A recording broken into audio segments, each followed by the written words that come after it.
Hi, I'm Dr. Jason J. Campbell, and I want to thank you for taking the time to watch my videos. In this video, I'm continuing my analysis into an introduction to methods of qualitative research. This is page 17 of my notes.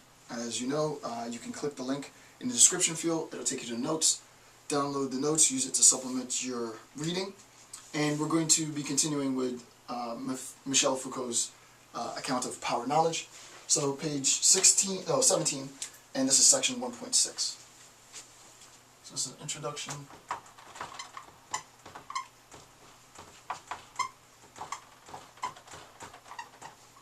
And this is section 1.6.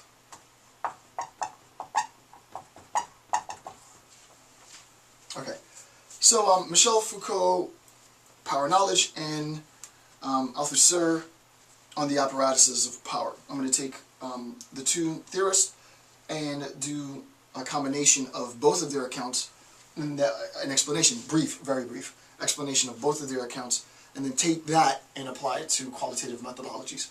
Most of the analysis, just to let you know, in this section will pertain to content analysis. It's an aspect of qualitative methodologies. It's not phenomenological, it's not narrativized, it's not ethnography, but just the analysis of data. So if you're going in the text, you're looking at literature, you're doing comprehensive literature reviews and critiques. If you're interested in that, just a qualitative methodology focused on books and theoretical concepts discussed within the books, its application, or just the creation of more theory, this is the section for you. So, 5 aspects to the political analysis of power. So, 5 aspects to political analysis of power.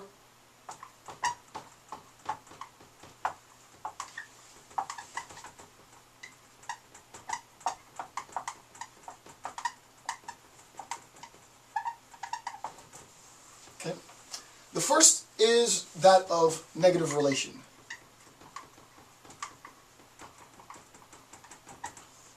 First is that of negative relation. So this is 1A. Its effect takes the general form of limit and lack.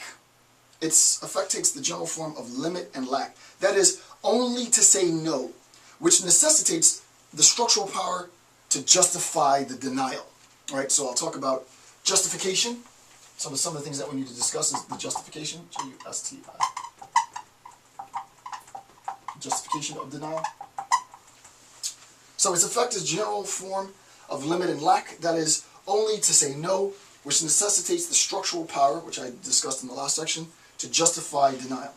1B, the qualitative application, the affect of denial in any form on identity, how the participant reconceptualizes self after sustained rejection, denial, and such. I'll talk about this. I didn't think I was going to apply this to the participant, but I guess I'll give you any number of applications. I've been doing that sort of consistently throughout, so I won't stop the trend. Okay, so to talk about negative relation. The idea in the analysis of power, specifically the analysis of the manifestation of political power, and there are many ways to go about this, and this is not me, this is not something that I constructed myself, this is something that comes directly from the text, is a recognition of this negative relationship. And the idea of its negativity isn't pejorative, or it isn't immoral or illegal, negative in that sense. It's negative in terms of a negation of, right? Negative in its traditionalist sense, right? A negation of. The idea of denying is to negate, to prevent the realization of a possibility that could otherwise be actualized. Right? So I'll say that again, right? The idea of negating or denying, especially denying, negating and denying have sort of the same connotation, but denial is more forceful. In terms of the denial of something. If you deny something, what does it mean to deny something? To deny something is a recognition that without denial, there would otherwise, or at least there could otherwise be, a realization of some state of affairs. Right? So the idea is, just so that you have a visual, very gross, sort of, we're in ghetto philosophy realm now. Imagine that I'm trying to attain X. And I want to get to X. So I have the potential to attain X, and the attainment of X would actualize X. So I have the potential to attain X, and sort of the process in which I go about, setting up my life or doing any number of things in order to get X would have me actualize X. A denial, the idea of denial is, at least theoretically, it doesn't have to be a physical obstruction. Denial is an obstruction, D-E-N-I-A-L. It's a wedge, if you will, between potentiality and actuality. Now, if I were to just say that without, sort of describing it, it would seem ridiculous. But the idea is that denial, theoretically, is an obstruction between potentiality and actuality. It prevents the individual, either self-imposed or externally imposed, from actualizing what otherwise could be or would be actualized. It's something or some structure or some effect, some mode of being that prevents the actualization of something that could otherwise occur. You recognize that political power, you're really not in the business of political power unless you deny. Right? The whole idea of being in power is the ability to deny. Right? So if you're applying to graduate school, you put in letters of interest and you get denied. I'm here to tell you I have a Tupperware filled with denial. Right? Oh no, you can't. Hey, I want to submit this article for publication. The reviewers looked at it. They said it's crap. No. It's sort of this old cliche, pick yourself up, what doesn't kill you makes you stronger, from Nietzsche, or pick yourself up by your bootstraps, or you learn from your failures and experience. All of that is true. All of that is true. But now we're not talking about an instance of denial. We're not talking about an instance of having some actuality thwarted. We're talking about like metaphysical denial. The impossibility to ever then actualize X. So, political power is in the position to do such. And it's not just about affiliation with political power, if you will. No, it's not just that. It's sort of obvious. One instantiation of this, I want to apply it specifically to a content analysis, and then I'll give you, since I've already given you an application in terms of interpersonal, I'll give you international and interpersonal qualitative applications. In terms of international applications, you can recognize that instead of talking about the individual's potential, we would just transpose the individual into the national. Right? So that the nation is attempting to actualize X, rather than the individual is attempting to actualize X, some state of affairs, whatever that might be. Right? And just like the individual, there are obstructions in the actualization of, in this case, national interests. So I'll give you a perfect contemporary example, which will then perfectly tie really into, it's amazing how you can start interpersonal and just take it to international. It's a beautiful thing. How this applies to contemporary sort of political discourse, Iran is attempting to actualize some nuclear capabilities. I don't know enough to know what that is aside from what I hear on sort of talk radio or on the news stations by the pundits. I do watch C-SPAN quite ridiculously. I don't know why. It's thoroughly entertaining. It's not really entertaining. I just like to be informed. I love being informed. But so Iran is attempting to arrive at some nuclear capability. The actualization of that national interest, it could be actualized relatively easily. My understanding is, I don't know for a fact, I'm not in the intelligence community, but it could be actualized relatively easily. However, there are mechanisms of denial in place to prevent the actualization of nuclear capable Iran. What are they? Economic sanctions, right? So that international economic sanctions have been imposed as a barrier, an obstruction to the actualization of Iran's national interest. Okay, so you sort of get an IR, national security, macro level, global conceptualization of this, right? It sort of legitimizes the reason why I'm doing this is because some of you will be interested in that, and you'll be like, oh wow, I never thought of it in terms of potential and actuality. I didn't think about the denial and the obstruction not just being physical barriers, but, you know, socially constructed, legally constructed, and this is why it's political, right? The political establishment internationally has constructed via economic sanctions and embargoes and more positively maybe even trade agreements and such, mechanisms of denying and affirming. This example demonstrates how this unfolds. Granted, then you would spend the time to talk about the national interests. You would talk about the pros and cons maybe of a nuclear-armed, capable Iran. You would talk about the various structures of the economic sanctions. You would compare all three, make some assessments, blah, blah, blah. But really and truly, an entire dissertation would really be based on this simple visual image, right? This rather pedestrian image you could deconstruct volumes from. It would take time, but I'm not going to do that now. At an interpersonal level, the idea how the participant reconceptualizes self after sustained rejection, after sustained denial. This denial can be overt, right? You can imagine that you have, it would be interesting, probably hard study to pull off, but you would imagine that someone goes to, I forget how they say, I've seen the eHarmony commercials, and they say like 1 in 5 relationships now are met online or something like that, some insane number, right? So you're thinking 20% of everybody that hooks up in America, basically, and I don't just mean hook up in terms of sexually, like meet up and pair up, and so everybody, 20% of everybody that gets into relationships in America get into relationships via the internet. Okay? It would be interesting in qualitative study to see those people who tried the internet as a means of, pairing up and meeting with people and had sustained rejection. Right? I went to eHarmony, I went to Match, I went to this, I went to this, I went to all these different sites. I've tried, and I put my profile up for 6 months. I did all the things that I was supposed to do, and I went on any number of dates, and nonetheless, there's no love to be had. There's no companionship. There's no other to be had. That idea, as cliche and corny as this might sound for some, that idea of rejection is going to transform the way in which the individual sees him or herself. Right? Yeah, I tried in the real world and it didn't work, so I went to the virtual world to see if this would work, and I found it being difficult in the virtual world.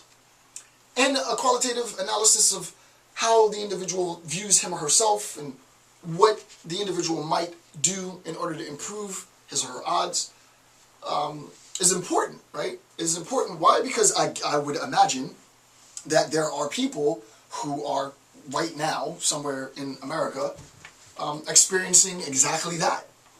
They're experiencing failure to meet that special someone on the internet. And it's not that they're going through this experience once or twice, like they're repeatedly having problems meeting that perfect person. Now, granted, I'm sure the people at eHarmony and Match don't want, they're not probably interested in this type of research. Well, actually, they might be.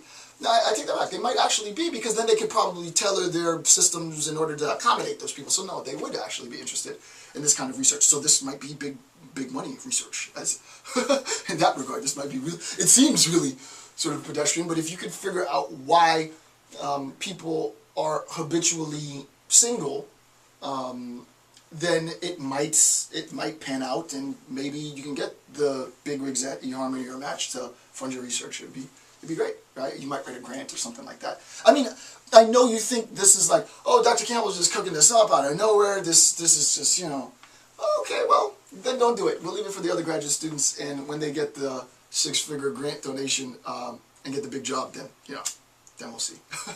I'm teasing, of course. But the idea is, no, there is legitimacy. There is legitimacy to understanding sort of what denial is, the power to deny, and the national business and the international community is established and built on that power. It very rarely manifests itself unless you've really done something wrong to piss off the wrong people in the denial of individual citizens per se, right? That's more sort of local municipality, jurisprudence, blah, blah, blah. At a national level, it's about, denying the progress of other nations and putting our national interests, whoever our is, above others or working with others and blah, blah, blah. But denial, negative relation is important. So it's not negative in terms of a pejorative. It doesn't have to be necessarily hostile. You can have good working relationship. But the idea is there are any number of social, primarily legal, and economic processes that a nation could put in place in order to deny other nations of any number of things. Similarly, individuals might experience denial, failure, because they might be socially awkward, they might be egoistic, they might be vain, they might be any number of things. They might not, have a particular aesthetic that people, find appealing or what have you, that thwart them in actualizing relationships. It might be something in terms, not of relationships, but in terms of social mobility or upward mobility, where business owners are habitually failing to have their businesses succeed. And there is an inability to understand why their businesses and their business opportunities continually collapse. I'm absolutely certain there's tons on this. There's tons of research on this, and this is a huge, this would be an enormous room for growth in trying to make sense of failure and denial. The denial might be real. The denial might be imagined, right? It might be the case that individual business owners think that external forces are attempting to deny them, but that's all in their head. When, in fact, they are undermining their own upward mobility, they're undermining their own social progress because they don't quite understand the rules of the game, or they're being impatient, or any number of factors. So the idea is there is any number of qualitative analyses that you could build a really good methodology based on this concept of negative relation, right? So that the negative relation is just a really good paradigm for qualitative methodologies. All right, so number two.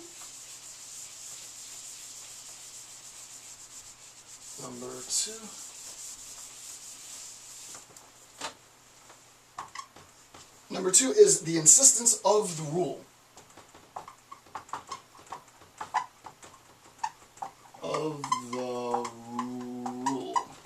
The insistence of the rule. So, I'm just going to go through all of these and then I'll explain. The dictation of law. The binary ability to either permit or deny. The ability to prescribe order. The ability to hold one accountable. E says, a good topic might include sexuality. The binary essentialism dictates man, woman, and imposes heterosexual norms. What is it like to be the other side of a prescribed norm where those prescriptions undermine identity autonomy? It's interesting that I said this because I just finished the last section talking about this. I really do believe this would be great qualitative research. Again, the example that I used in the last section had to do with, going to interview, and I'll give you other examples. Going to interview baby boomers who have always been homosexuals. So members of LGBTI community, probably not so much T, because there is still quite a substantial social stigma associated with transsexualism, and that might linger for a decade or two. The main focus now, contemporarily speaking, as the time of this video being uploaded, pertains to rights, right? It's a rights-based discussion for homosexual couples. It includes not just marital rights, but any number of rights that are being fought for, and I think justly so. I support the movement. In terms of the qualitative analysis, this rule, the system of rule, remember when we talked about structural power, so you can see how number two ties into structural power. So it's really the same. Structural power manifests in order to regulate conduct, in order to regulate morality, in order to regulate etiquette. It establishes behavioral regulation and such. I talked about that. There is a sense in which the prescription itself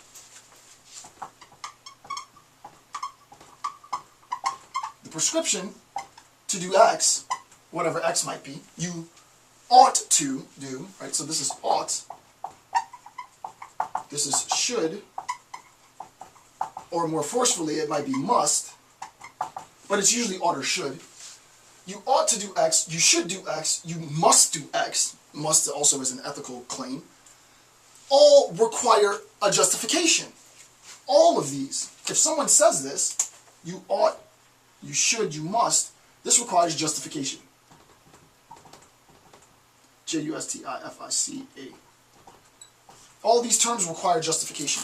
You ought to do X, you should do X, you must do X. The question is, why ought I to do X? Why should I do X? Why have I to do X? Why must I do X? The idea is, in terms of justification, there's, generally speaking, I don't want to go off into a tangent, but just so that you know, I'm not going to write this on the board. You can make a dogmatic appeal, and I hate to say that religion is a dogmatic appeal, but because it sounds pejorative, but the truth of the matter is religion is a dogmatic appeal, right? You make an appeal to some precept in a text, and the text says do X, or don't do X. And you can make assessments of what you ought or ought not to do, very simply by, do my actions conform with what they said to do? They said don't steal, and I stole, thus I did a bad thing. It says never lie, I don't know that it says that, but don't tell a lie, and I told a lie, thus I did a bad thing. The problem is, the variability of human experience sometimes requires that you steal, right? Sometimes it requires that you lie. Sometimes it requires even to kill. I mean, I hate to say that, but it does, on various levels, it might require something as heinous as that. It might require it. And I recognize that that's contentious, and people will argue against that from a pacifistic position, blah, blah, blah. I don't want to entertain that. I'm just, real general account. So a dogmatic justification is going to be problematic. Why? Because it doesn't leave room for rational deliberation. It's an immediate appeal. It says do X, I got to do X. There is no reason that's required, and you live sort of... now, granted, the flip side is you might not have the most exciting life in the world, but if you follow the rules, maybe you live... I don't know. I'm working on this myself. Maybe your family relations are better. Maybe your relationships with the world are better. But maybe you lose a lot of the fun of being alive, getting into trouble. I'm going to turn to the next topic. So justification might be dogmatic. Another justification that individuals might make is an appeal to reason, an appeal to logic, and I bind logic, reason, and science all in the same thing. A rational appeal, right? Well, no, I have a mind. I recognize that I can make deliberations if the act is itself not illegal, but it might be contentious because it's immoral. Well, I'm willing to do the immorality and stay within the confines of the law. The idea is you recognize, though, you can't make a justification to do an act. There is one really good way to do this, and as far as I'm concerned, there really is only one way to justifiably break the law, and that's with civil disobedience, right? That's with civil disobedience. The interesting thing, however, is that civil disobedience itself makes its appeal to a dogmatic. It's bizarre. It's bizarre. As powerful as MLK was, Thoreau, Gandhi was, especially MLK, Thoreau less so. It's the idea of civil disobedience is I have the moral right to break the law, the legal rules, but the moral right is typically itself then referenced to a dogmatic appeal to religion. Thus, I'm dogmatically disobeying the law, and I get why the movement was successful.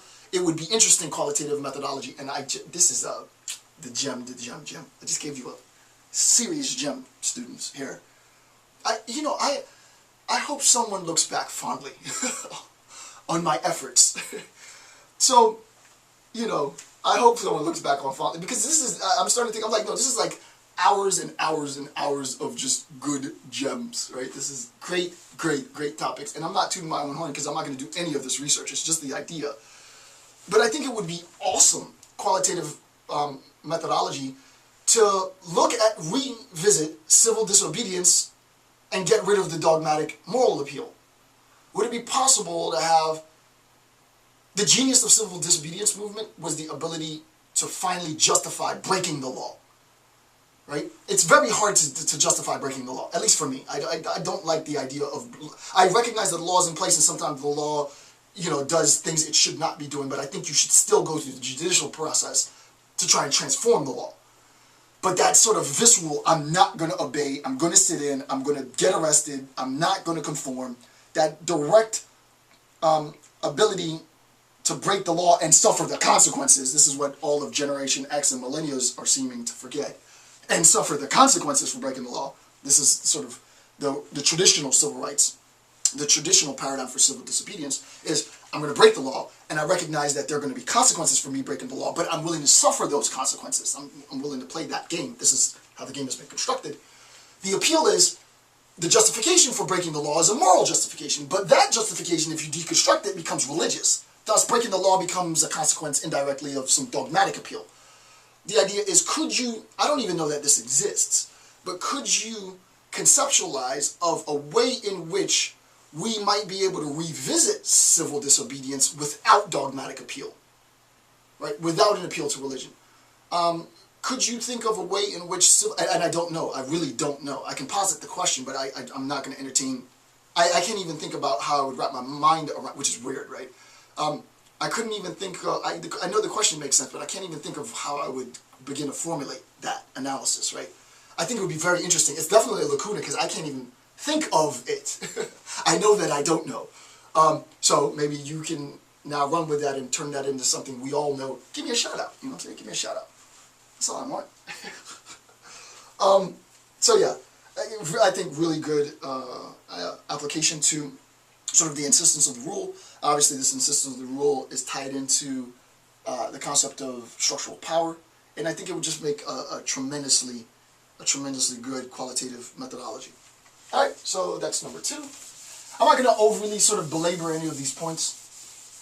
I want to make sure that you have a good understanding, and once I feel that my explanation is clear, I'll move on.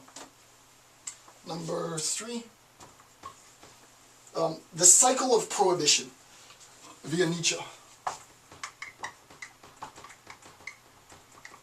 The cycle of prohibition via Nietzsche, thou shalt not. So essentially, let me see if this goes on to the next page. It does, so I want to go through all of 3 and then I'll go back and explain this. Unless there's just too much information, I have to deconstruct this quite a bit. Essentially, the denial of subjective identity that does not conform. And I drew a picture of that, I think, last section. So you have the social, you have the antisocial, the pathologization via Michel Foucault of antisocial community and thus quote-unquote, antisocial individuals. And I talked about that. So A should be clear. Beneath that, conformity via threat of punishment. The idea of punishment is important, right? There needs to be, and I know enough of criminal justice theory to know that punishment is juxtaposed to rehabilitation. So I understand the punitive ends of punishment sometimes can be destructive and disruptive, and that there are viable, and I know these arguments, there are viable arguments for rehabilitation as opposed to punishment. But for the context of society and not the penitentiary system, it's really difficult to incorporate rehabilitation into legal acts, legal social acts that might still be antisocial. So, I'll say this again because this is very technical, right? Obviously, if you have antisocial acts, as I said in the last section, all antisocial acts are not illegal acts. Some antisocial acts are illegal, some antisocial acts are just, I guess, immoral. For those antisocial acts that are not illegal but are antisocial, I hope you're following me, right? So for those antisocial acts that are not illegal but are immoral, how do you talk about punishment or rehabilitation? So I'll give you a perfect example. In the discussion of homosexuality, you have a contemporary movement, and I'm surprised that this is still in vogue. I am actually surprised it's still in vogue, of, what is it, de-homosexualizing? It's like a talking cure to get, like you can talk the gay out. I don't know the psychology behind it, but it's being gay, I guess despite the fact that it's no longer pathological, you can still go to members of the, I guess, psychological community or psychiatric community and talk to them, and they can make you, they can take the gay out. I don't see how that works. It's sort of contradictory, because if and I don't know this, so of course this might be a train wreck, this part of the section of the lecture, but I'm not up here to say that everything that I know is perfect. I could be profusely and profoundly wrong, but I know I've seen this online and on television, where people go to members of, the psychological community, therapists or psychiatric community, and particular therapists specialize in taking the gay out, right? They talk to you, and then you're cured from being gay. There's a profound contradiction, though, in that if the diagnostic manual, statistics manual, whatever it's called, the DSM, the current DSM, doesn't identify homosexuality as a pathological disorder. So I don't see the justification for individual therapists having this ability if the overarching governing body doesn't recognize it as being pathological. There's a fundamental contradiction there, right? It's like, no, I have an ability to take the gay out, whatever that means. But my overarching governing body doesn't recognize having the gay in as a problem, if you get my point, right? There's some serious contradiction there. And it might be a confusion on my part. If it's not a confusion on my part, and I have accurately described it, then something's hugely amiss, right? How is it that, accrediting bodies and associations appealing to this one manual don't recognize homosexuality as being pathological, but individual therapists have an ability to charge people and for taking the gay out, for making you sort of the ungay or whatever. I don't even know, right? There's just some serious contradiction there, and that would obviously be rehabilitation. We're attempting to rehabilitate this person from your sickness, from your ailment, which is being gay, and rehabilitate you back into sort of the heterosexual community. How is that possible if the governing statistical manuals and the de facto book of all pathologies and disorders doesn't recognize homosexuality as being? I'm very confused with that. So the idea of rehabilitation in the gay community exists now as an instantiation of this sort of punishment rehabilitation discourse, right? The individuals are not necessarily punished like they were in the 50s and 60s in terms of pathologization, but what we used to do, which is pathologize the LGBTI community, now I think we've moved away from pathologization, but we might be still playing the rehabilitation game, which is less severe than pathologization. But the idea is, no, there's a fundamental contradiction that even talk about it's no longer punishment because it's not pathologization. Foucault, much to his credit, was successful in transforming a lot of the way in which we see the world and we see homosexual people, and many others, obviously. But now we still have this punishment rehabilitation sort of issue at stake, because it's no longer punishment and pathologization, but there still is this movement for rehabilitation. But there are problems with rehabilitation sort of logically. So the idea is to get rid of that and just have acceptance, right? So we've gone from punishment and pathologization. We're now in this very gray, bizarre area of rehabilitation. And then eventually the logical sort of justification for that rehabilitation is going to collapse in on itself. I don't see how it's justified. Maybe it can be justified. I don't see how it's justified. And thus, we have to relinquish that belief in rehabilitation for just inclusion and exception and inevitably assimilation, right? So, we can think of any number of things: physical punishment, exclusionary punishment, pathologization, which is what I just talked about, ostracization, and such. So, 2, this is important: renounce yourself, this is a direct quote, right? Renounce yourself or suffer the penalty of being suppressed. Do not appear if you do not want to disappear. Your existence will be maintained only at the cost of your nullification. And you can imagine that in terms of the social nexus. So if this is a social nexus,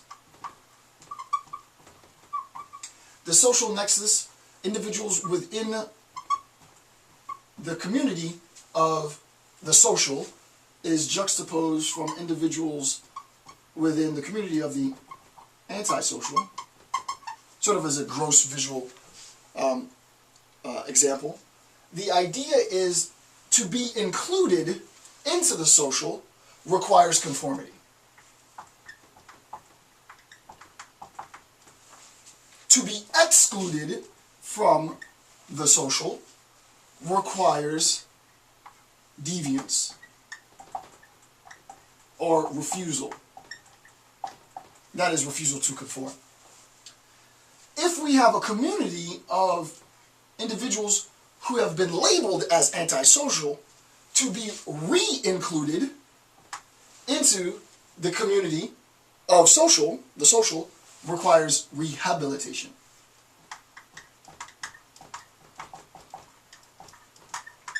So to be initially included requires conformity. To be ejected from the community is to either be deviant, to exhibit deviant behavior, or to refuse to conform. If you're in that community and you want to get back in, then you need to be rehabilitated. But the idea is, if I'm in this community because I'm gay, then how am I now rehabilitated because of my gayness? I have not to be gay? Okay, sure. I don't understand sort of how that logic works. In the penitentiary system, obviously, recidivism is a problem. So, the recognition that employment and a change in friends and stuff, a change in intoxication and all of that, maintenance, the ability to maintain the criteria that some parole officer sets up is a great way to be rehabilitated. I'm no longer doing drugs, I'm no longer drinking, I'm no longer participating in violent crimes or what have you, thus I'm reacclimated into the fold. But it's easy to understand that in terms of criminal justice. It's really, really hard to understand how that pertains to immoral, potentially, but not illegal antisocial communities, right? Or antisocial behavior. Very difficult to understand how that might work. Okay, so another qualitative application, the phenomenology of closetedness, right? There's a ton of research that's built on the phenomenology of closetedness. It's primarily feminist discourse. A lot of it applied to, most of it applied to LGBTI community.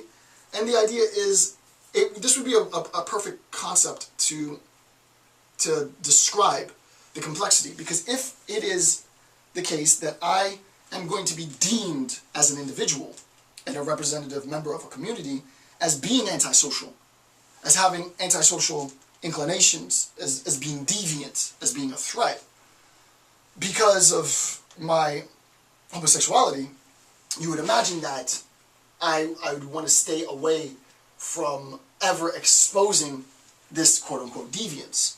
I keep myself closeted so that other people don't know.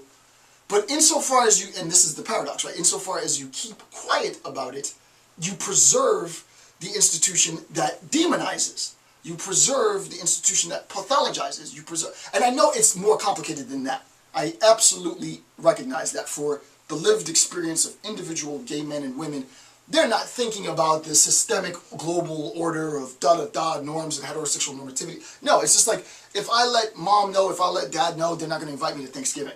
My nieces and nephews, my brothers and sisters won't have my nieces and nephews spend the night at my house. It's really sick, a really visceral, realized ostracization, right? I can't go to church anymore. My friends won't talk to me anymore. I get it. It's not heady for people's lived experience. So I'm not one, I would never, ever, ever advocate sort of outing someone else. Absolutely not. I think that's horrific. The idea of, you, of your own volition, taking someone else out the closet. If somebody wants to be in the closet, they want to be in the closet. Somebody wants to keep their private acts private, that should be the end of it. I think it's, I don't know what the legal bits are. Here might be interesting. Look into, that would be really nice. That's sort of cool, right? I don't know whether it is legal to out someone.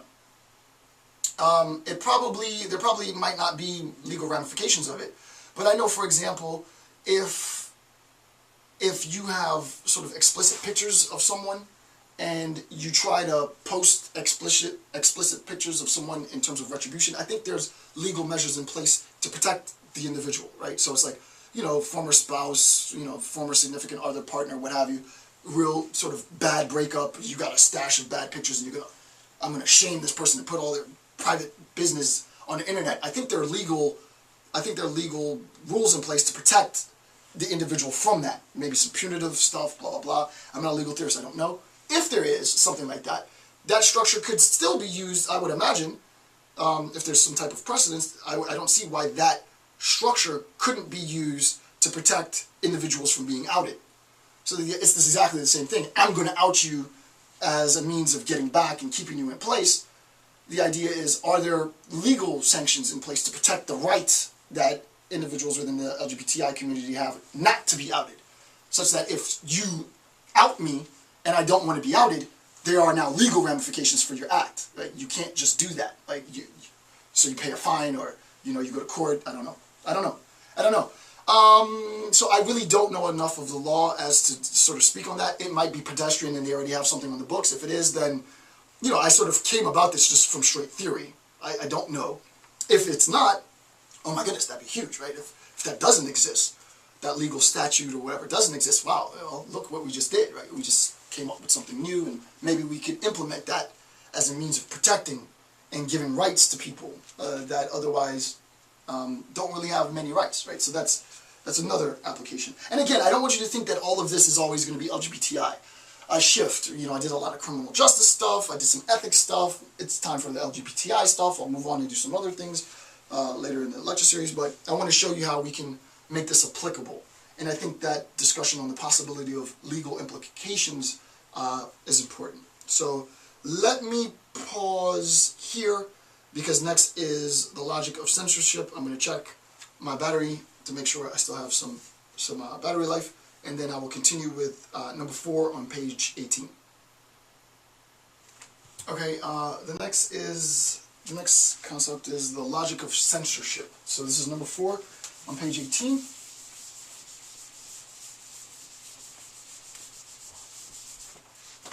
So the logic of censorship.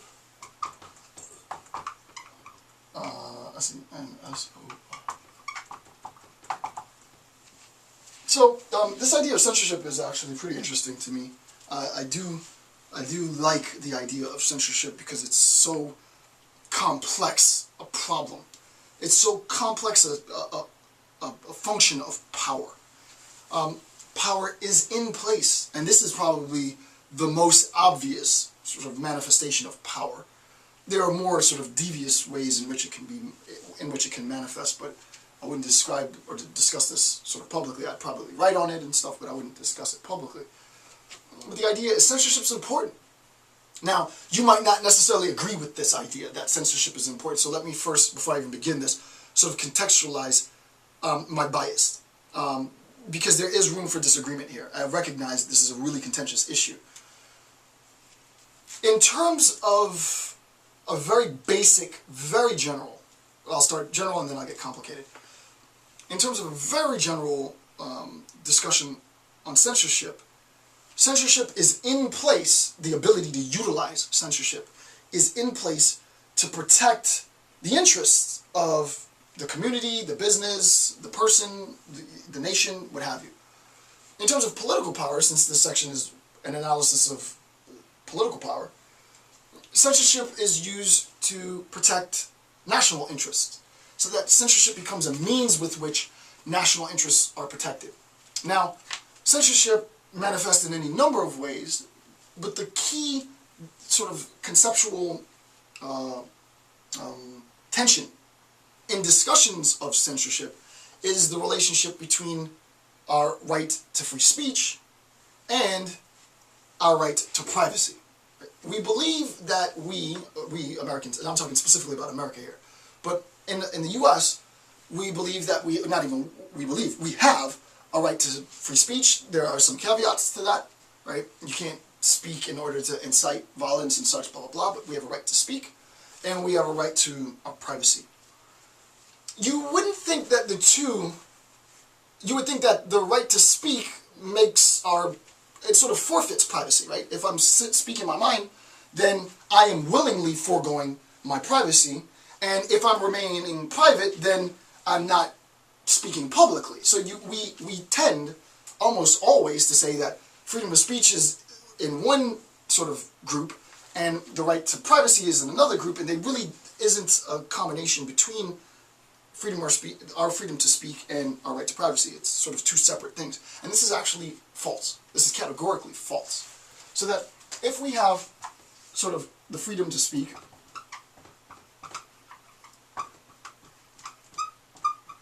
on the one hand, and we have, in the other hand, assumedly, allegedly, a right to privacy, on the other, we think, as I just said, that sort of they're two different, two obviously distinct, for the reasons I just justified, concepts.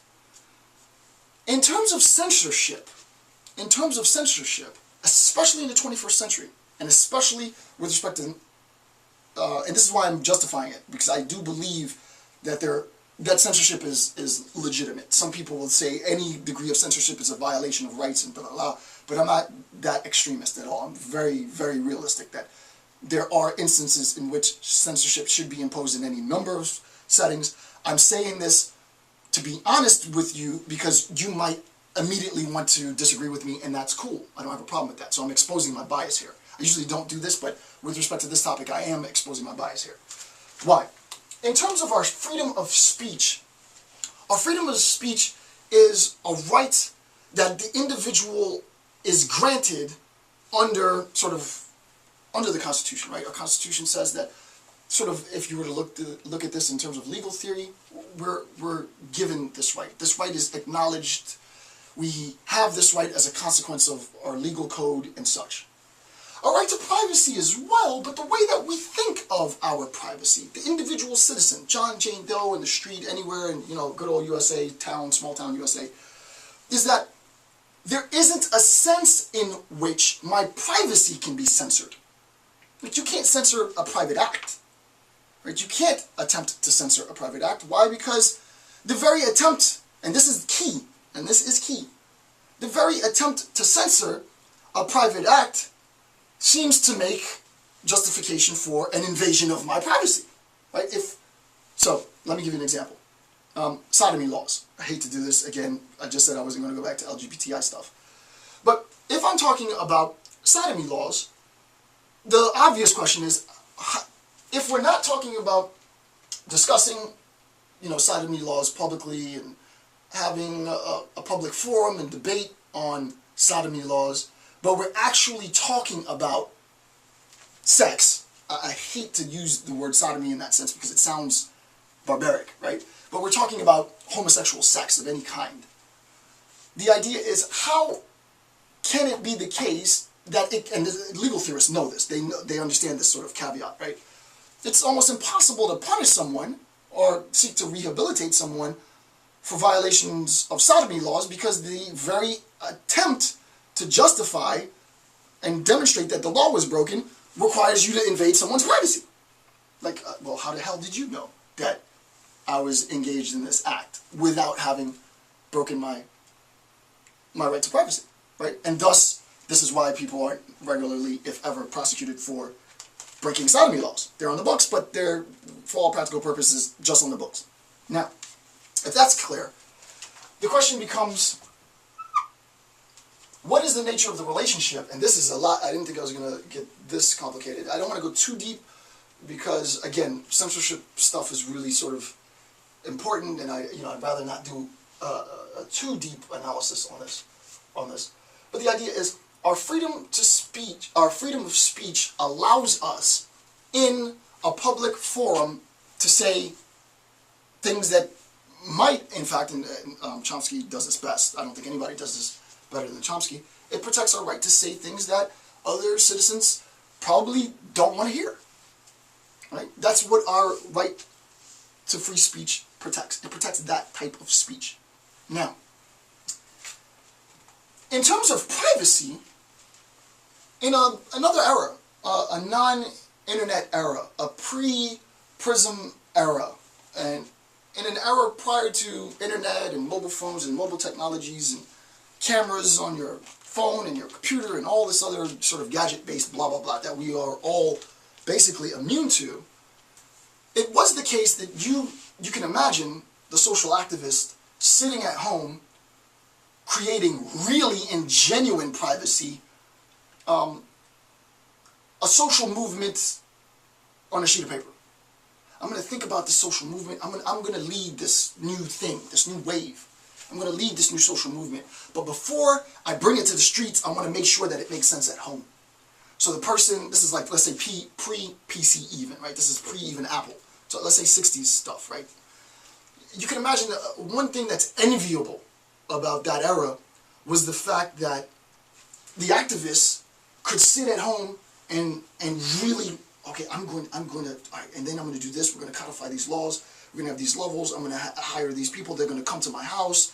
You know, I can trust these people, so I don't think they're, you know, operatives for the government or operatives for some other group, blah, blah, blah.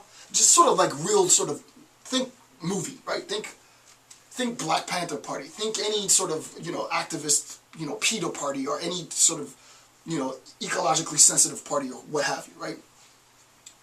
And they take that right to privacy that they are granted, but the acts that they're planning aren't necessarily destructive, but when it emerges into the public sphere, it's going to be antisocial, right? So that you're going to be sort of devising, if you will, or constructing antisocial privately.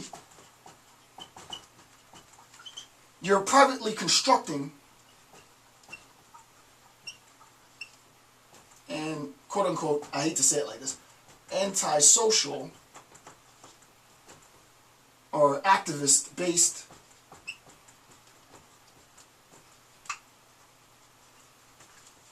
right? You're privately constructing, I'm going to create this new wave of blah, blah, blah, and I'm going to make sure I work out all the kinks theoretically in private, and then I'm going to make this public, right? Obviously, our freedom to speak, there's a huge line of demarcation here. We're no longer talking about that which is private. We're now talking about that which is public. Okay, so that should be clear. So now we're 2 levels down. To go another level deeper, it's the recognition that the anti-quote-unquote social movement, not necessarily in a bad sense, you can think, you know, 1950s, 60s, civil rights movement, you can think about LGBTI inclusion as, it doesn't seem like it's an anti-social movement, but by the definition, it's against the norms of society, thus it is antisocial. But if that makes you feel uncomfortable, disregard antisocial and just use sort of activist or social activism, if you will. I've actually written on this, right? Sort of the complexity of social activism in the 21st century. It's important to recognize that if, let's say, Big Brother here, and I won't go too deep in this, but I feel I'm very good at gauging, you know, sort of what I say publicly. But I can say this because so much has already been released, right? I mean, so much has been released with respect to Assad and Snowden and all that. So you can imagine that Big Brother is looking down. And Big Brother recognizes that, hey, you're constructing, Bob, you know, Tim, Mary. I don't know that I like what they're doing because of any number of acts. And perpetually prevent any social movement from manifesting publicly because it's stopped privately. It's thwarted even before it becomes public. You would think if you're in established power, well, that's not a bad thing, right? Because then what ends up happening is we preserve our power. So it seems like intuitively, you know, that's a good move, right? Yeah, well, if there are any antisocial movements that are going to be on the fore and that are going to gain sort of social traction, if we have all of this sort of surveillance technology that can manifest itself in the privacy of your own home, if you're planning anything that could otherwise usurp the power of the state, and now I guess I am talking more than just the United States. The United States is a good template, but this really does apply to anybody, anywhere. If you're planning anything that could otherwise challenge my authority, I'm going to stop you from doing that, and it will never, that which is private will never make itself public. So you won't even have an ability to speak on the topic. And it is through free speech that we sort of galvanize communities and social mobilization is possible, and you won't even have an opportunity to express your speech. You should now see, undeniably, and there's another level after this and then I'll stop, undeniably that our freedom to speak and our right to privacy are actually not in separate groups. That they really are in this, it's a perception, this is misperception, to think that freedom of speech is in one group and our right to privacy is in another group, and they're not really the same things. Why? I just gave you an example to disprove that fact. It's false. Initially I started with the assumption, this is actually what I did was reductio, but I started with the assumption that they were different, and I justified why they're different, but I showed you now, based on this example, that it's contradictory. It's false to say that, because here's a perfect example of how the two are really one side of the same coin. In terms of my plead to the political establishment the world over would be, don't be inclined to do this. Don't be inclined to do this. Because you have the ability to prevent the social movement from occurring, don't be inclined to stop everything. And I honestly don't know. And I really do. I do now, grand scope, love the fact that I'm not politically affiliated. I think it's best for me and my contributions to, obviously the nation. I do love my country, but to everybody, I think it's better that I'm a regular guy. I'm maybe not a regular guy, but I'm not affiliated. Why? Because I might not have an ability to say these things, right? And I think saying these things will actually make my country stronger. Now, you might not want my country to be stronger, and thus the nature of the game. But allow the social movements to develop. Just because there's the technology in place to prevent it, to thwart it, allow it to develop. Allow it to manifest itself in the world. The idea is we still always have structural power, jurisprudence, laws in place, and if the game is going to be about social transformation, let it happen in the streets. Allow people, despite the fact that it's going to happen, let's imagine if there's surveillance technology privately being sort of amassed, let it happen anyway. Let it happen. Those things that are not like terror attacks and plots like that, that type of stuff I have zero tolerance for. You do what you got to do to take care of people like that. But I'm talking about, the new social movement for, ecology rights, or the new social movement for, animal rights, or the new social movements for LGBTI rights, right? The idea is allow it to manifest publicly so that people can then speak on the topic, and you can whoever you is, the big I, can see how it develops. Those aspects of its development, for those things that actually do rise to the level of social import, that it attains the collective interests of a global or national audience, why not include that in the system of power? Why exclude it from the very beginning? No. It's sort of like the business community, right? I'll stop on this level because I'm spending quite a bit of time on this, but I think this would be amazing sort of legal, sort of socio-legal scholarship, contemporary scholarship. I think this would be amazing research. This is another gem. The idea is, in terms of our development, nationally, internationally, this international interdependence of relations between any number of countries, it seems to me beneficial to assume a business model in this. What does the business model do? They have that movie, that series, Shark Tank, or The Sharks, or something like that. I forget the name of it. I've seen it like once or twice. And you have like all the moguls sitting on a chair, and then like all the newbie business people who have ideas, but have, they're taking ideas and done more than just an idea. They pitch their product to the business guys, and they say, hey, we got deep pockets. We'll fund you, and we'll both make money. I'll make more money. You'll make your first bit of money. Everybody wins. Now you can imagine you have two people that come. You might think this is tangential, but it's not. You have two business ideas that come. So let's say, Jason, I have no freaking idea. Let's say a new type of sneaker design. I don't know. You have a new type of sneaker design, right? So you have a new type of sneaker design A, new type of sneaker design B. They come and they're both pitching their ideas to the moguls. Type A is really, it's new, it's fascinating, it's ultra light, the colors are good, it's flexible, it does cool stuff, blah, blah, blah. It looks good, it feels good, And then I asked the $1,000,000 question as the mogul. I asked the person who's pitching the idea, so tell me, how many of these did you sell? And they say, I sold like 3,000. I've made like, 1,500, let's say $15,000, $25,000. You think to yourself, how the hell did you get in front of me? Like, why are you wasting my time with this? It looks great, but you haven't sold anything. You haven't done anything. I'm not going to invest in just if I were to be in that position, I'm not trying to hear it, right? Show me, right? Don't tell me that you got a great product and let me feel something that's cool. How many did you sell? Oh, you didn't sell much? I'm not really interested in you. You look at the other one, it's not as nice and flashy and shiny. It doesn't have all the bells and whistles. It's a little bit heavier. It doesn't do stuff. And I ask the guy or the chick, and I say, hey, how many did you sell? And they say, I sold, 200,000. And I said, you sold 200,000? How much money have you made? They say, I've made $8 million in the last 2 years or 3 years or something. Oh my goodness, which one am I going to pick? The one that's a little lackluster, that's a little rough around the edges, but has sold a lot? Or the one that looks great and hasn't sold any? Of course I'm going to pick the lackluster one, change the luster, probably take that dude's ideas, and roll with the person who's proven themselves, who's done something. It's exactly this same paradigm that I think should be allowed to foster politically. Allow people to put themselves in the social milieu and prove their social movement. We have garnered 200,000 Twitter followers, but it's not just that we have 200,000 Twitter fake followers. I sent an email out, I sent a Twitter feed out, and told everybody to meet at XYZ location publicly, and 50,000 people showed up. What do the sharks do? Which is Uncle Sam, is the biggest shark on campus.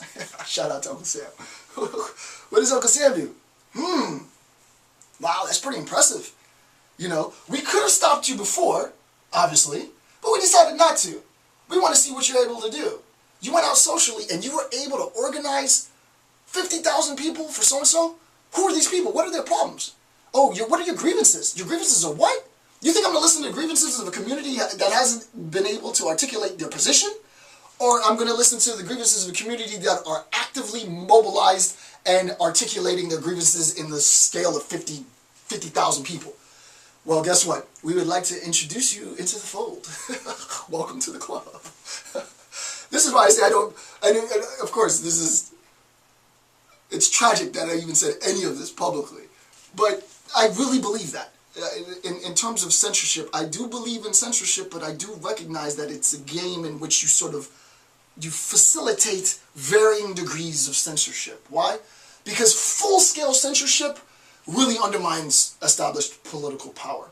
Because it's fear-based, right? You're so scared of losing what you have that you suppress everything else, and thus you end up losing everything, rather than creating a system of rewards, right? Which I really, really, really believe in. So, again, a bit probably tangential, seemingly, it's really not. We're still talking about the same topic, and at its base, our freedom of speech and our right to privacy are really halves of the same coin, right? The opposite sides of the same coin. So, one must not talk about what is forbidden until it is annulled in reality, right? The idea is censorship has the opportunity to not only demonize, but erase and eradicate real censorship. I mean, now I'm talking like metaphysically real censorship manifests itself, and this is important, so if you're taking notes, this is what you want to write down, because this is really good, right? Metaphysical censorship, in its complete actualized sense, via political power, manifests itself in nothing, in ineffability. Political power at that level will eradicate the existence of everything. This is where you run into the libraries and you destroy all the books, and you kill off all the intellects, and you erase all the art, you erase all the culture, you erase all the stonework, you erase everything. You don't even exist. That's real censorship. This is, Xerxes conquering and eradicating cultures, and we don't even know the name of the people anymore. Right? Censorship at its highest level is, and as a matter of fact, now that I think about that, holy crap. I guess it would be an aspect of genocide, maybe cultural genocide. but it transcends the eradicate. I mean, it might be, I don't know, on a side note, I might have to dabble in that a little bit, because it's bigger than the genocide of a people, right? It includes, thus it's almost a paradigm shift, right? It includes the genocide of a people, but then it erases the existence, any reference to the people themselves. It's like the complete eradication of not only the people, but any reference to the people. You can imagine it's like, you couldn't even be able to talk about these people. They never existed for all practical purposes because there's nothing pointing to their existence. Their language is destroyed. Any reference to their language is destroyed. This is like censorship, metaphysical censorship. Like that's sort of the ultimate manifestation of genocide. I'm going to have to think about that on a complete tangent, but you get the idea, right? It's annulled. It's eradicated metaphysically. Yeah, I'm gonna have to think about that. For those of you genocide scholars that want to compete with Dr. Campbell, I might use that for myself. But if you beat me to it, shout out to you, right? So I'm fair. I give stuff that I write on too, and run with that and compete with me on my own turf. I don't mind, right? This is about social progress, so it's not about me having ownership of anything. 4b, the ability to silence and banish from reality, right? And again, sort of the same thing. I'm not going to sort of belabor the point. C, the censor enforces silence. And I just gave a really good example, better than even silence. I mean, this quote is good. I think my example is much better than the quote, because silence presupposes knowledge. It's I'm being silent, but I do know. So that we can even talk about typologies in silence, right? There is a silence with respect to silence, but there is knowledge. And then there is silence as a consequence of a lack of knowledge. This is sort of the eradication. You couldn't talk about it. It becomes ineffable. Thus, you remain silent, but you don't even, you're not talking because you don't know. That's different. That's a different type of silence. There's absolutely, unequivocally no question that there is a type, I just did it. There's a typology in silence. It's an, when you're on a roll, you're on a roll. I'm not gonna toot my own horn, but I'm gonna stop and toot my own horn for a second. Doot doot. I'm gonna roll tonight. There is absolutely an epistemic typology of silence. There's a type of silence at play, which is a consequence of sort of maybe the imposition of, or the suggestion of violence or force.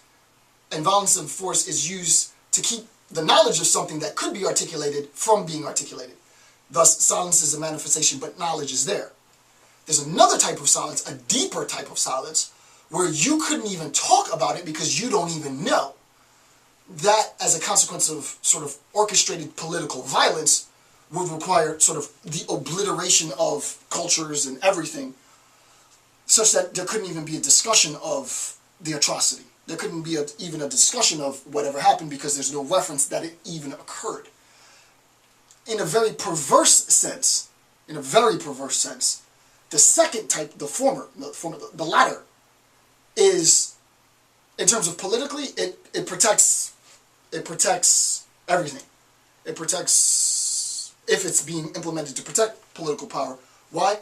Because at a point in the future, even a political power wouldn't even know. Right? Knowledge of the existence of this thing would literally it would, for all practical purposes, there would be no reference.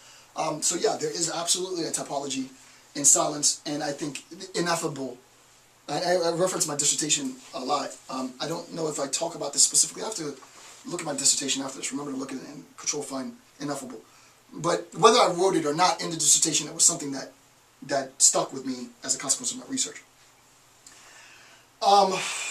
So, still in 4, 3 mechanisms of censorship. So now to deconstruct censorship even more. The censorship is huge, right, in terms of the manifestation of political power. It's super, super big. This is the boogeyman for some people, and I think it's justifiably so, the boogeyman, more literalist theory. I think it's justifiably so, the boogeyman. Me personally, I view it as an opportunity for really contributing, major contributions to political development. I believe that you can use the concept of censorship for social good and transformation. Obviously, there's going to be abuses of authority there. But the example that I just gave, this is a perfect example of how censorship and various degrees of censorship could be used to actually strengthen both the community and the political establishment. It's not easy to theorize it, but since I've done the general structure, feel free. I mean, take the whole reason I'm doing this is so that you can take everything and just, do the research and find some citations and fortify the structure, or critique the structure and tell me why I'm wrong. The idea is, now you have the idea in your head, work with it, right, since you have it. All right, so 3 mechanisms of censorship. Let me put these down. Number 1, the censorship mechanism links, this is a direct quote, the censorship mechanism links 1, inexistent ontological denial, which should make sense now. I think it was this section, I don't know, all of this is becoming blurred. Either this section or last section, I talked about what denial means, right? Sort of that metaphysical ontological denial, what that means. So, inexistent ontological denial. So via discourse of political denial as manifest via economic sanctions, we recognize that the possibility and the potential for a nuclear-capable Iran will not be, most likely, actualized as a means of international economic sanctions. That should make sense now, right? So, number 1, in a sense, we are then censoring that. We, whoever we is, the international community. 2, the illicit, illegal, immoral denial. The illegal denial is obvious, right? You cannot, you cannot sell drugs without a license, and, like, let's say medical marijuana, it's been decriminalized and the rules and cents, but you can't sell, you're not going to be selling weed on the street, you're not going to be selling methamphetamines on the street, you're not going to be selling coke on the street. Millions and millions and millions of people, I don't know if it's quite millions, but I would imagine tens of thousands, maybe hundreds of thousands of people do sell coke, marijuana, weed, all that other stuff, meth, X, on the street, literally, publicly, and what ends up happening? No, there's going to be a denial of that. The law says you can't do that. If you do that, irrespective of any argument for, and I know this seems crass, and I want to, again, I got to be careful with censorship, because I don't want to come off as a sort of a fervent defender of the establishment. I'm really not. I'm not. I promise you I'm not. But the idea is, because irrespective of social determination arguments, and you can talk about sort of systematic impoverishment of communities, I'll grant all of that. That this community has been targeted by some elites, and it's been systematically impoverished, and because of any number of, because of gerrymandering or gentrification or what have you, any number of macro level social practices, socio-political practices, this community has specifically been targeted for impoverishment. You think the worst case scenario, I don't know that that argument then justifies selling coke on the street. Right? The idea is, well, no, you're still not supposed to sell coke on the street. I mean, you would have to give me an argument of why it's, do sort of the, I'm still going to disobey the law. Like I don't know if you could do a civil disobedience justifying selling drugs on the street. Because times are rough. Even if it's systematic. I mean, if I'm wrong, and you believe I'm wrong, and no, Dr. Campbell, you're completely wrong with that. No, political, I want to play the full game here. Political establishment is in bed with, how would it go? They would say something like, political establishment is in bed with for-profit prisons and the music industry, and thus they've collaborated in order to impoverish this community, in order to facilitate profits, and I know the argument, right? I know the argument. I would grant everything that is all wrong, but how would you then justify selling coke on the street if it's illegal? The point of the matter is still there's an infraction of the law. Like, irrespective of all these socially constructed, it could be the greatest boogeyman story ever told, there still is the freedom to opt into not selling coke on the street.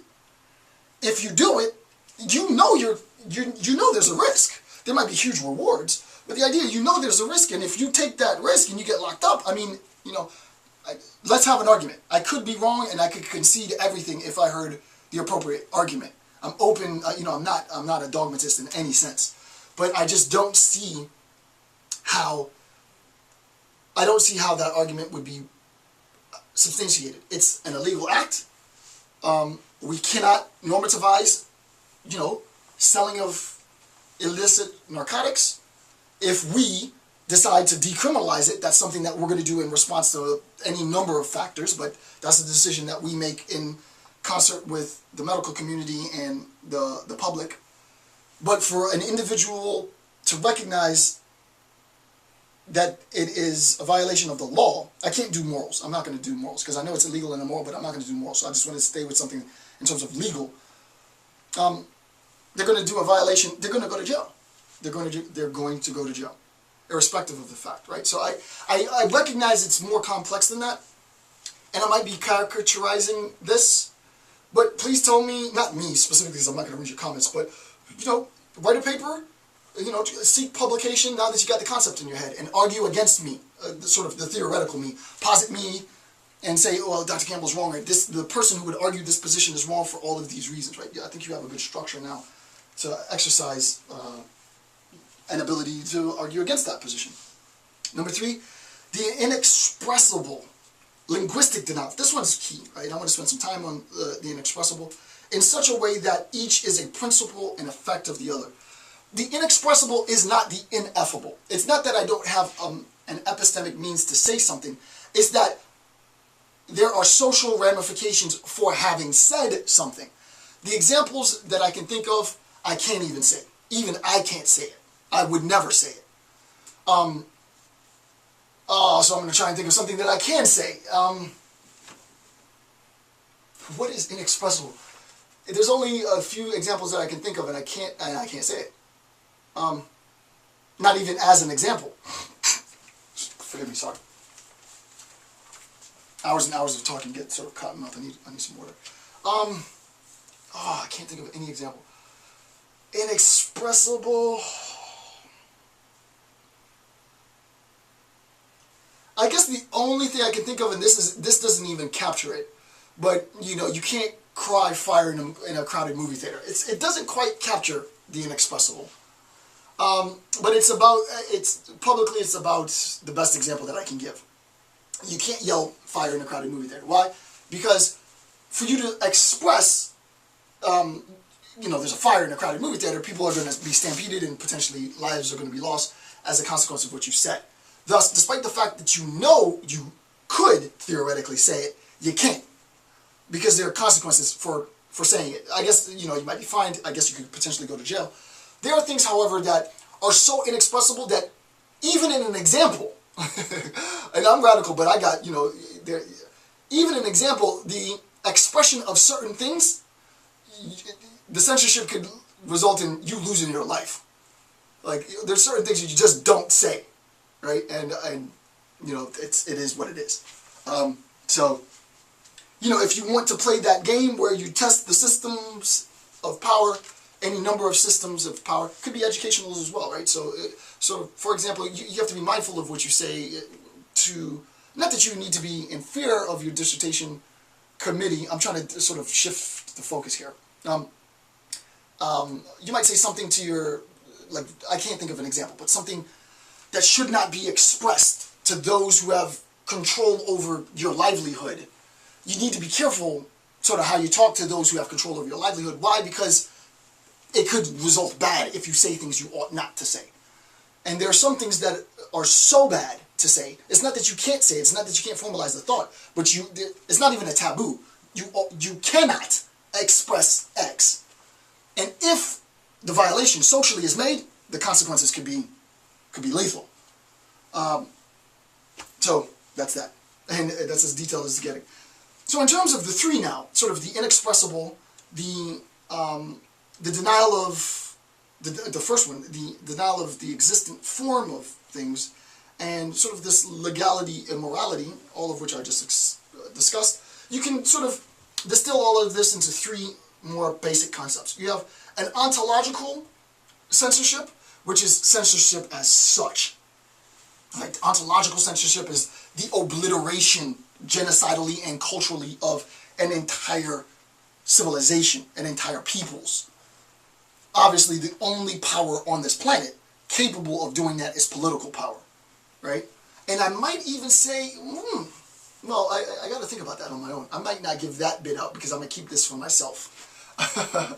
But maybe right on this next year or something, I might have to think about that. But political, I mean, you just think of just the full, and this is like the Death Star is fully, I mean, barring the cool social reference, it really is the Death Star is fully operational. It is, we are going to mobilize all of political might and eradicate everything. There won't even be reference to that ontological censorship. Then there's moral legal censorship, and I talked about that. I don't like the moral censorship. Political establishments are not in the business of moral censorship for the most part. There are instances, you know, you can imagine that you're trying to run for political office. Don't send pics of your genitalia to constituents. That might not be a good idea. And if you're inclined to send pictures of your genitalia, just don't run for office, you know. Just be a regular person and then take all the pictures of the genitalia that you want to take. But the idea is, so I mean, there might be a little moral stuff, but you know, I don't get into that because I'm not a political figure and I'm not interested in that. As a civilian, do whatever you want. Legal is important, right? There's legal censorship and legal denial, right? We have laws in place for a reason. Whether you like it or not, the laws are in place, and if you want to change the laws, there is a process that you need to go through. Take your appeals to the Supreme Court, fight the good fight, laws change. But you can't just, I don't care what Uncle Sam says, I'm going to go out in the corner and sell coke and forget the system. Well, no. There's no justification. There might be. Maybe there is a justification and I don't know it. But I don't know of a justification, is a better way to say it, that would then legitimize that act. It's still illegal. It's still going to result, I think, in a justified incarceration. And, you know, I'm on that side of the fence. If I'm wrong, there might be, you know, an argument that I'm just not aware of, that I ought to be aware of, and I'd be willing to listen to it, but I don't know of one. And then linguistic denial is very, very powerful. I mean, obviously, linguistic and ontological denial could be fused, right? It doesn't have to be demarcated necessarily, because you would imagine the language of a people is dead, and because I eradicated the people and I eradicated reference to any of their language is also dead, right? So it's not to say that ontological denial and linguistic denial aren't sort of interposed. They could be. But linguistic denial, not in the ontological sense, just regularly, there's certain things you just can't say. And you can try to say it, but it's going to have consequences. You can say some, you know, say some stupid stuff to your dissertation committee chairs and the people who are guiding your research and see what happens to your research. You know, people are people. I'm not saying it's just or unjust. I'm not advocating or justifying this as a practice among professors and such, but any number of graduate students can tell you countless stories of, wow, you know, I probably shouldn't have said it to this particular person because that person has a lot of control over my livelihood and such. So let me pause this for a second. Answers back, sorry. So the idea is, in terms then of linguistic denial and censorship, you can see how you sort of got to play the game. We all live this. There's certain things that you might want to say. It doesn't have to be maybe that sort of dangerous and spooky, but there's certain things that you ought not to say, and you don't, right? Because you know there are ramifications, or you know it might hurt someone if you do say this, right? There's certain, you know, things you just don't test. So in terms of how this looks, and it doesn't necessarily have to have this form. We have moral denial. I mean, not moral denial. Moral censorship, moral legal censorship, imposing itself, or imposition is too strong. Moral or legal censorship, influencing, affecting the subjective identity of any citizen. We have linguistic and ontological censorship as a potential threat. We don't really feel this ontological censorship, this ontological denial, fortunately, because, you know, God bless this country, right? In other nations, unfortunately, I can't imagine what it must be like to live in a country where your country's trying to kill you. I mean, that's unbelievable, right? The idea that the people in your country want to destroy you, want to eradicate your community. This is, you know, I wrote a lot on Syria at the beginning of this year, and it really rubbed me the wrong way.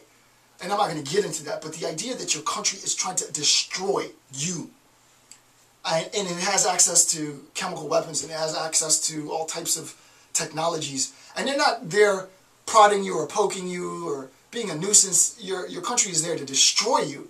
I mean, goodness. I mean, that is the worst for me, that's the worst conceivable thing on the planet, right? Because your country has basically infinite capital. It has infinite power. And I mean, who are you really at the end of the day? At the end of the day, if your country wants to destroy you, it wants to destroy you, and you're screwed. Yeah, so I think we in the States don't fortunately have that sense, and you need. And I am going to do some straight propaganda now. And who likes it, who doesn't, doesn't. You need to be thankful. You need to be thankful that we are fortunate, United States of American citizens are fortunate enough to live in a country where our country isn't trying to kill us. Because there's many, many, many tens of thousands, hundreds of thousands of people across the globe where the leaders of their country are systematically trying to kill them. You have no idea of how bad that is. You can't imagine how horrifying that is. Because you're not talking about the gang lord across the street who's got a couple of guns and a couple of henchmen. You're talking about regimes trying to kill you. That's, for me, that's another story. I think there needs to be a fight against that. Somebody else has to fight that fight. I'll do the theory and help as best as I can. But I absolutely believe somebody needs to fight that fight, right? Somebody has to fight that. There's a clear bad guy there, and whatever needs to be done to take that bad guy out needs to be done, period. And I know it's naive and blah, blah, blah. I can go toe-to-toe, argue theory with the best of them. There's just no way to justify on any theoretical level the allowance, in a contemporary setting, the international allowance of despotic genocidal regimes. Absolutely no, it's not going to happen. I'm not going to concede the point, right? So whatever military, economic force needs to be implemented in order to maintain and enforce control, despite the fact that questions of sovereignty arise and questions of international Western interference arise, blah, blah, blah. That's sort of the position, that's the position I take. And where Western interference really becomes a means of imposing social control, then fight back, right? No, fight back. I think people should fight back against that. But the idea is, I'm talking specifically about that attempt to ontologically censor, ontologically deny the existence of a people. I believe that good guys, whoever they may be, and I'm not just talking about the United States here, right? It's not that. But the real good guys in the world need to use whatever force they have to do in order to stop psychopathic genocidal regimes, right? The fight against the Nazis was a good fight. It was a moral fight. A lot of death occurred, but that loss of life was justified because the presence of what I believe to be, violence, I won't use evil, of an overwhelming violence, academically, sort of colloquially, non-academically obvious evil needed to be overcome, right? But that's that. 4D, the qualitative application, I just gave you any number of applications.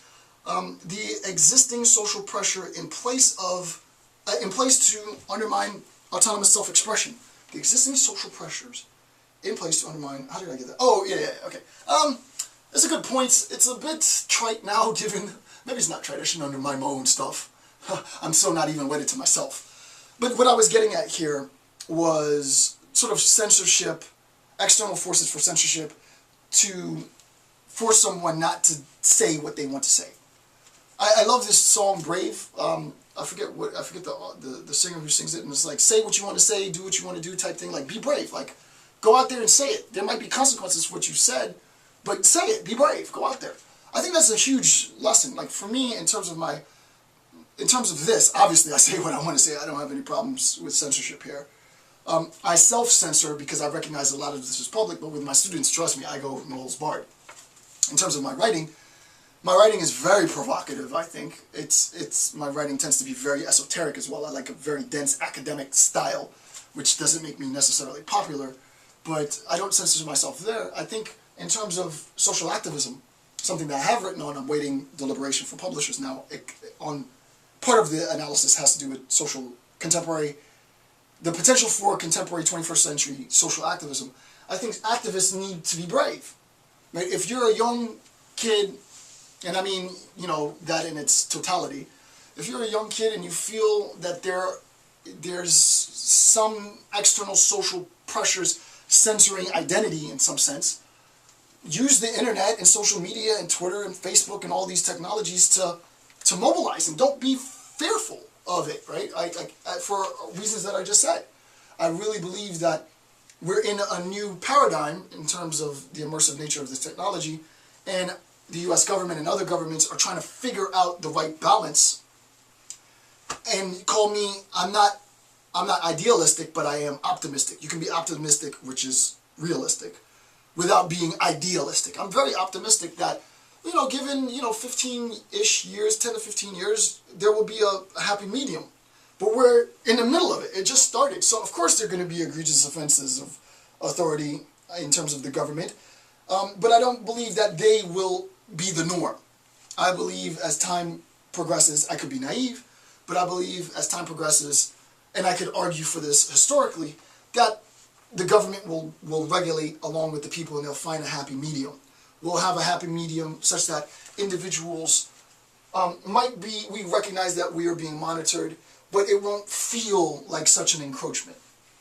Me, myself, I might feel this, but I mean, at the end of the day, I'm not breaking any laws. I live a tremendously boring life. I mean, my brain and what I do is interesting, but the truth of my day-to-day existence is profoundly boring. I go to work, I come home.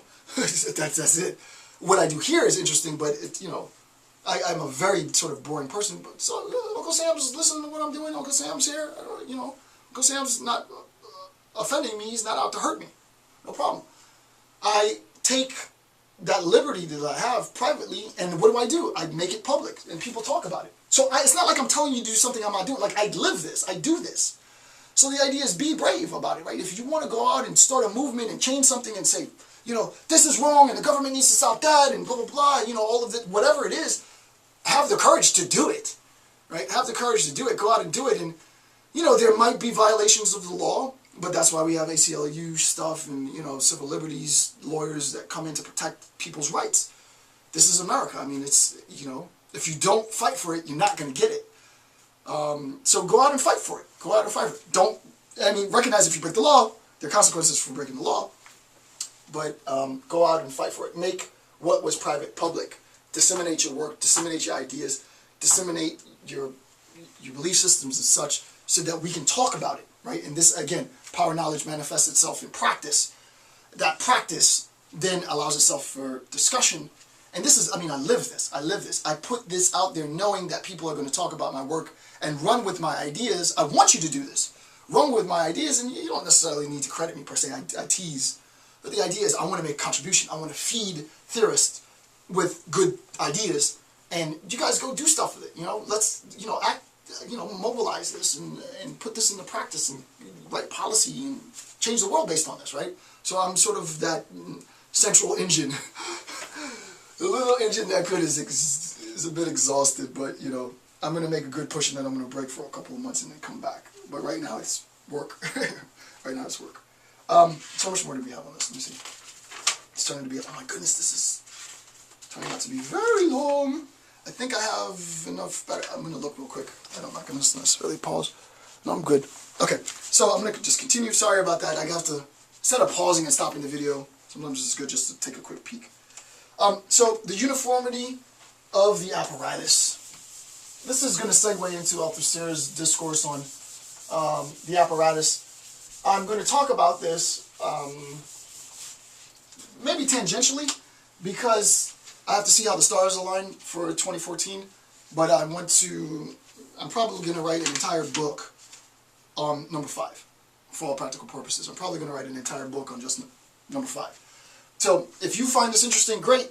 I find this tremendously interesting, and actually this whole section, this is the content of, a lot of this is going to be the content of the stuff that I'm interested in writing on, because I don't believe, I just cannot assume that the government is part of the military establishment, expanding empire of evil and corrupt, blah, blah, blah. I'm so profoundly tired of that narrative. I'm a defender. I did lecture series in my last series where I condemned a lot of the actions of what the United States does. So it's not, I'm a coward. I'm definitely going to, when things are in the wrong, they're in the wrong. But the idea to say that, in terms of the ability to exercise censorship, it ought never to happen. in terms of the ability to exercise control and discipline and punishment, it ought never to happen, I think is perverse. No, you're in power, and as such, to not use the power to censor, I think is bizarre. Like, why? I don't even know that you would be in power. I, as a professor, and be fair. If you're an academic, right? If you're a professor watching this, or if you're a GA who happens to teach classes, you're fortunate enough to be able to teach a few classes, you censor. You've got the zealot student in the front, and he or she is always sort of interrupting and interjecting, right? Oh yeah, but oh da, da, da, da, da. You censor that student. Don't lie.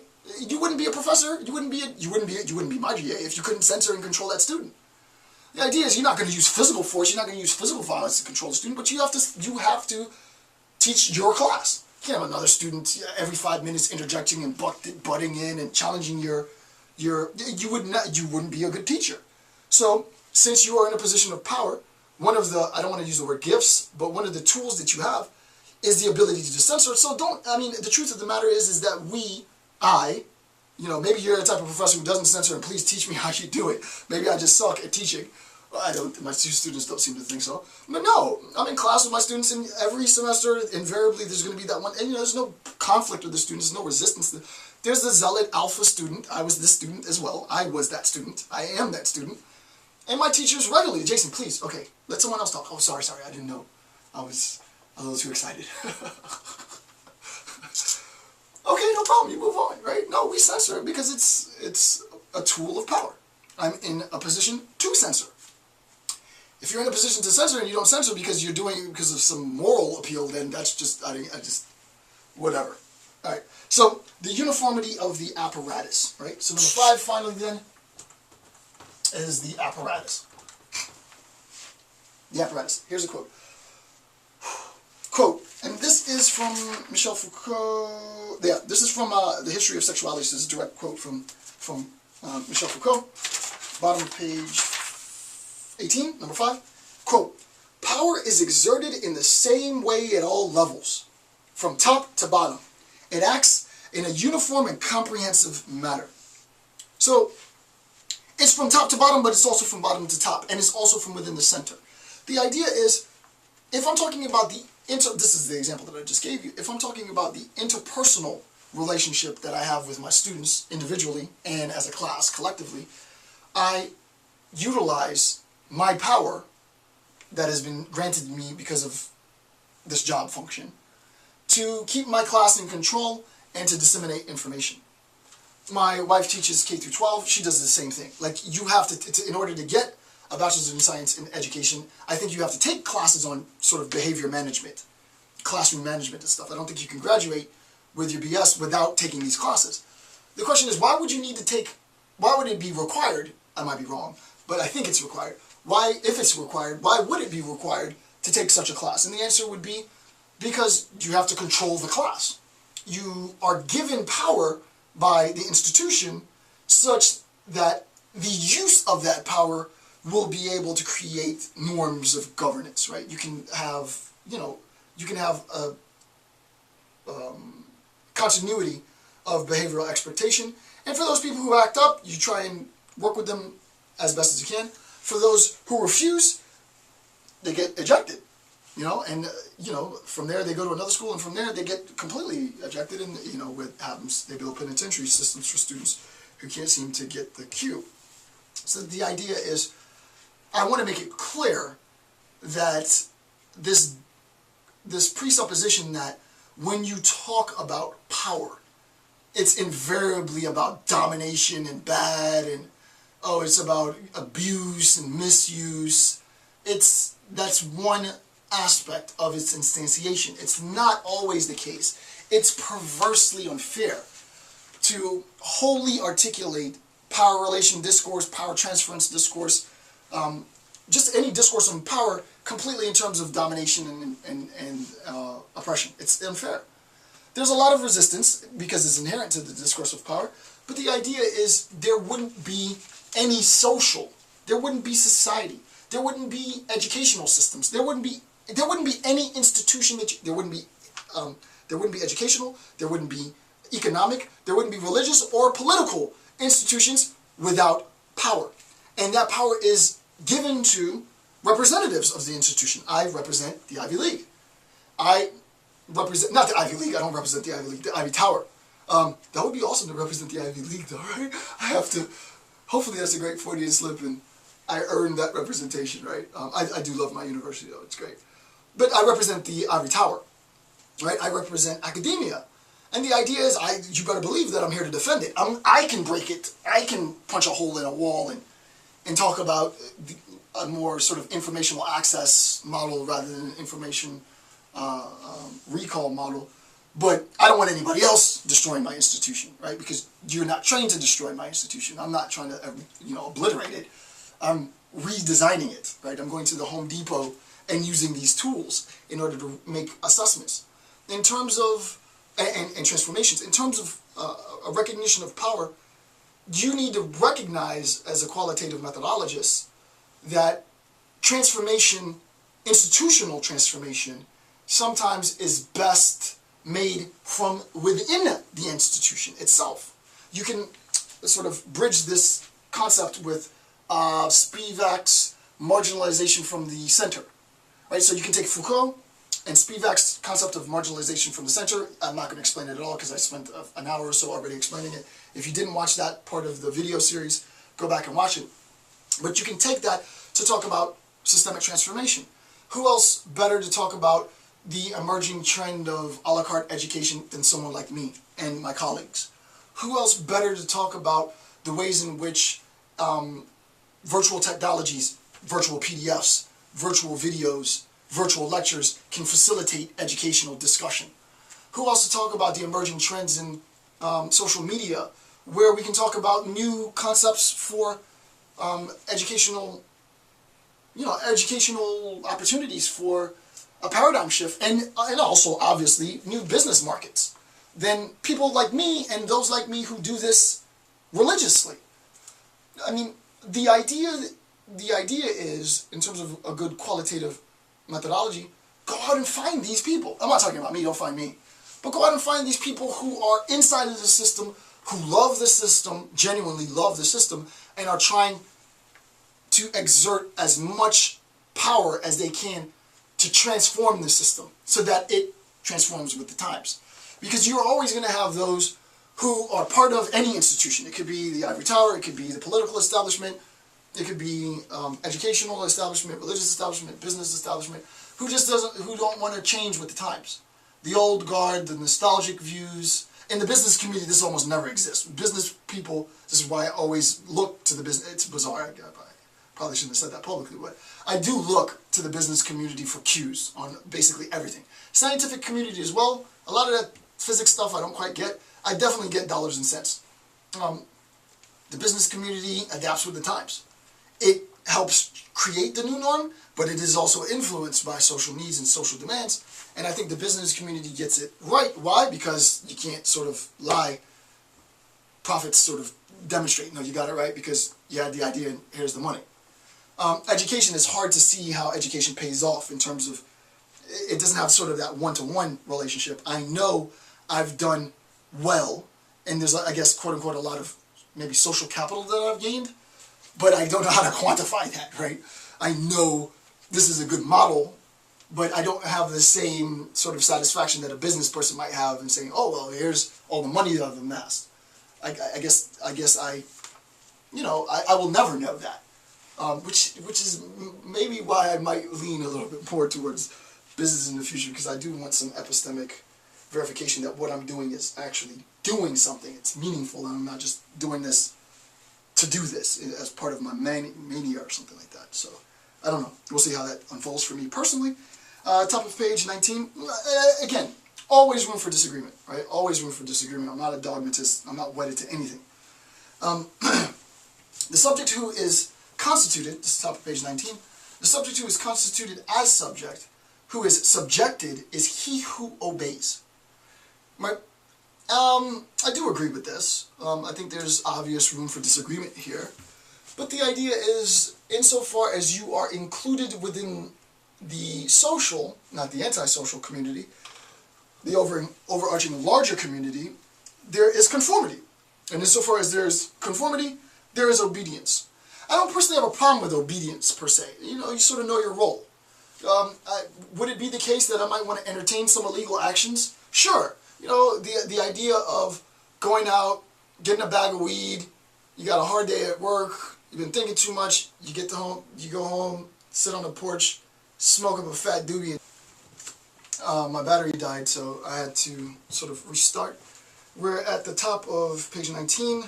This is I. So I just finished talking about sort of obedience and the idea of obedience. I don't think it's necessarily, people always say, like, if you, and the example that I gave with respect to marijuana smoking is clear.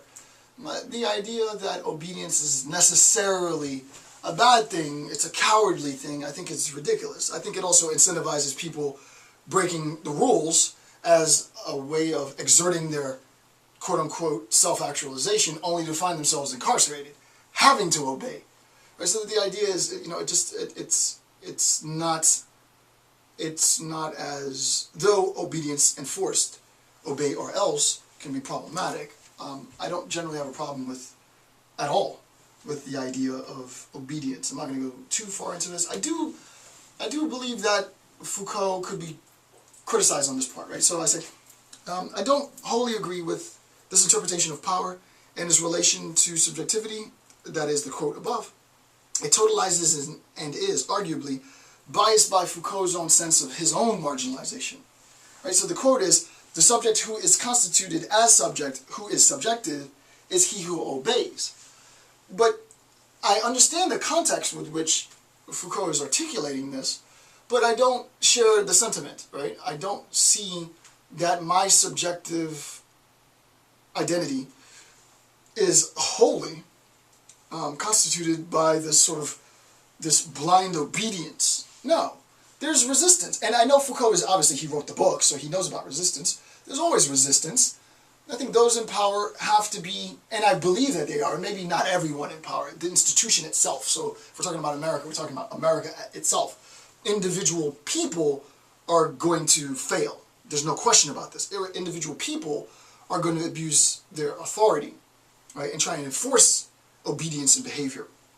But I think the institution, largely in terms of the state, seeks to find a middle ground, right? It's not you have to obey and this is part of who you are.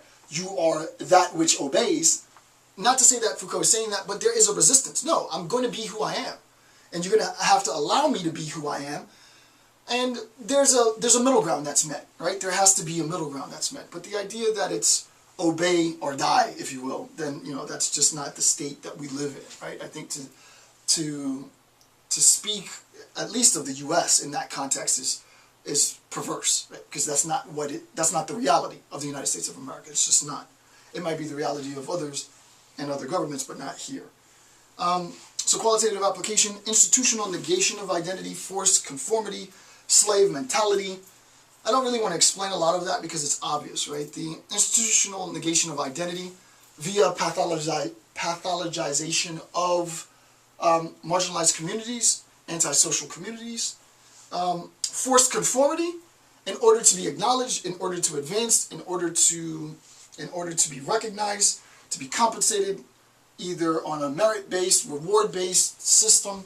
You have to meet these expectations, and there's no negotiation at all. Slave mentality, obviously, sort of colonialist mentality, and the willingness to put oneself in a subjugated position. Right? All of these would make great fertile grounds for qualitative analysis. Obviously, the slave mentality I discussed earlier in terms of its duality, but there's a lot, to be honest with you, in terms of that, there's a lot already written on that, sort of the colonialist mindset, post-colonialist theory. There's a tremendous amount of literature already on this topic, so it's a bit saturated.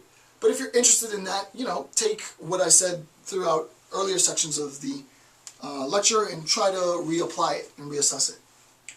So I don't want to spend too much time on Althusser's ideology and ideological state apparatuses, but as I said, I do intend to, I got to see how things unfold next year, but I do intend, possibly sometime next year, more than likely sometime next year, to actually write on this formally.